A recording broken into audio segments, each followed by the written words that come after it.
Halo rekan-rekan mahasiswa, selamat datang lagi di sesi bedah materi kita.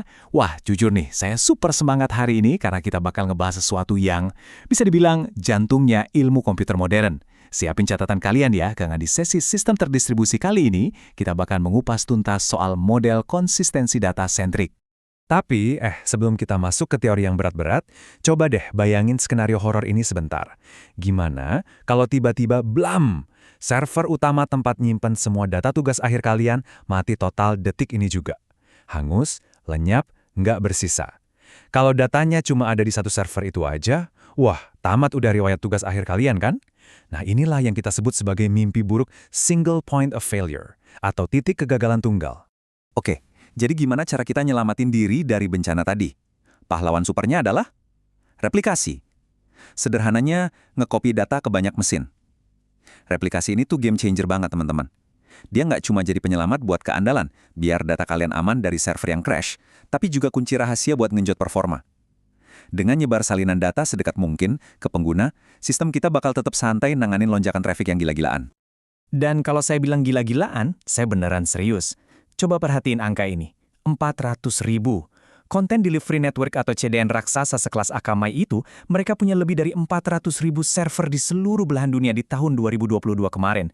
Bayangin aja, harus ngejaga salinan data di ratusan ribu lokasi beda. Kalau dipikir-pikir, nyingkronin data sebanyak itu secara manual tuh, wah, literally mustahil. Harus komputer yang ngerjain semuanya secara otomatis. Makanya, pemahaman teoritis tuh mutlak banget di sini. Nah, rencana kuliah kita hari ini kira-kira begini. Kita mulai dari mengapa kita perlu replikasi, terus lanjut ke dilema konsistensi data, kontrak model konsistensi data sentrik, 3 sumbu konsistensi kontinu, mengenal CONIT, dan ditutup sama aplikasi nyata di CDN. Langsung aja yuk. Bagian pertama, mengapa kita perlu replikasi. Mari kita lihat alasan utamanya. Manfaatnya tuh bener-bener nyata. Pertama, ketersediaan sistem jadi naik drastis. Terus, beban server jadi seimbang karena di load balancing, latensi komunikasi juga bisa disembunyiin karena pengguna ngambil data dari server yang paling dekat sama mereka. Dan yang paling asik nih, perlindungan ekstra dari data korup. Gini, seandainya kalian punya 3 copy file, terus 1 copy tiba-tiba rusak gara-gara gagal nulis data. Tenang aja, kita masih bisa pakai 2 copy lainnya yang masih benar. Sistem kita aman terkendali. Sekarang kita masuk ke bagian kedua, dilema konsistensi data replikasi. Nah, di balik pahlawan super replikasi tadi, pasti ada dong yang namanya villain atau musuh bebuyutan. Kenal ini, sang musuh utama di cerita kita, inkonsistensi data. Masalahnya gini, tiap kali sebuah salinan data diubah, salinan itu bakal beda dong sama salinan lainnya di seluruh dunia. Nah, disinilah letak dilemanya.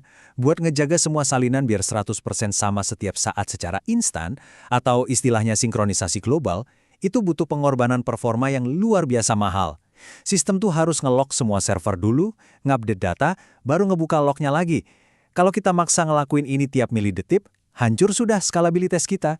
Obat penyembuh berupa sinkronisasi global ini malah jadi jauh lebih mematikan daripada penyakit inkonsistensinya sendiri. Kan bahaya banget.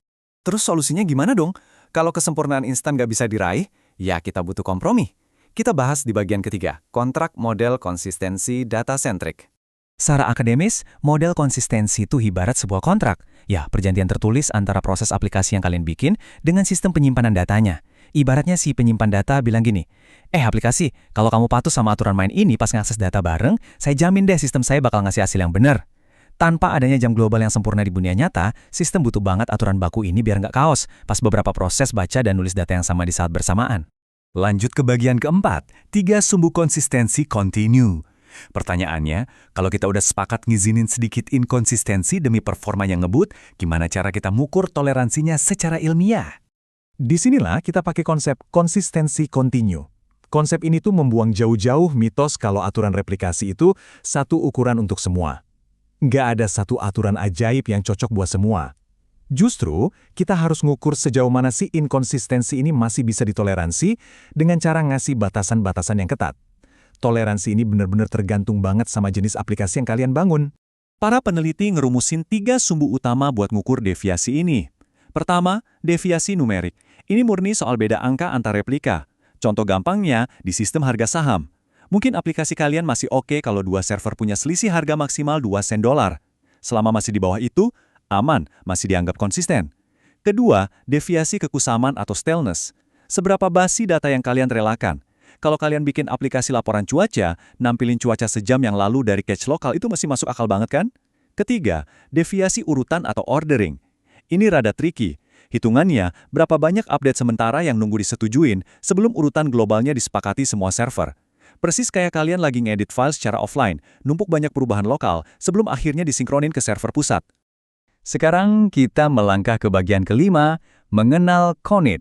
Buat ngukur 3 deviasi tadi di dunia nyata, kita harus tahu dulu dong data mana aja yang mau diukur. Kita nggak mungkin ngukur per byte data satu per satu. Harus ada pengelompokan. Nah, Conit ini adalah unit logis datanya. Tempat di mana inkonsistensi tadi beneran diukur. Coba bayangin kalian jadi manajer armada taksi yang lagi nge-track biaya bensin. Tiap sopir pasti ngelaporin 3 hal. Literan bensin, total harga, dan jarak tempuh. 3 variabel ini tuh saling terikat erat secara logika buat ngitung biaya. Makanya ketiganya dibungkus jadi satu unit logis tunggal yang namanya Conit. Jadi kalau mau ngitung deviasi angka atau data basi, kita ngukurnya langsung ke Conit armada taksi ini secara utuh. Tapi perhatiin deh, sebagai calon arsitek sistem masa depan, kalian harus super hati-hati nentuin ukuran Conit ini. Jangan sampai kejebak. Kalau kalian gabungin seluruh isi database raksasa ke dalam satu Conit tunggal, wah, satu update receh aja bisa bikin seluruh database dicap nggak konsisten dan memicu proses sinkronisasi massal yang nggak guna. Ini yang kita sebut bahaya false sharing. Ingat ya, jangan pernah ngegabungin data-data yang sebenarnya jalan sendiri-sendiri ke dalam satu Conit. Terakhir, bagian keenam, aplikasi nyata CDN di sistem distribusi web. Biar nggak cuma melayang di teori, kita lihat yuk gimana kontrak konsistensi ini jadi tulang punggung infrastruktur internet yang kalian pakai tiap detik. Ingat konsep CDN atau database mirroring tadi? Pas kalian buka suatu website, sistem otomatis bakal ngebelokin kalian ke replika server terdekat, iya kan? Nah, server lokal ini bertindak sebagai perantara. Dia ngecek cache yang dia punya dan pakai toleransi deviasi kekusaman alias staleness seperti yang udah kita bahas tadi. Kalau gambarnya dirasa belum terlalu basi menurut batas toleransi, server langsung ngirim gambarnya ke layar kalian. Nggak perlu repot-repot nanya bolak-balik menyeberangi samudra ke server pusat. Ini tuh benar-benar contoh cerdas gimana kita menukar kesempurnaan konsistensi instan dengan ketersediaan dan kecepatan akses luar biasa buat jutaan pengguna. Jadi, sebagai penutup sesi bedah materi kali ini, saya mau ngasih satu tantangan buat mindset kalian sebagai insinyur sistem terdistribusi. Dengerin baik-baik. Sistem skala global itu bukan sekedar nyari cara supaya semua sinkron sempurna setiap detiknya. Enggak, ini semua tentang kompromi yang brilian. Jadi, tanyain ke diri kalian sendiri, nanti pas kalian ngebangun aplikasi berskala global, seberapa jauh sih inkonsistensi yang berani kalian toleransi demi mencapai performa terbaik? Coba renungin itu, pelajari lebih dalam materinya, dan sampai jumpa di penjelasan materi seru berikutnya.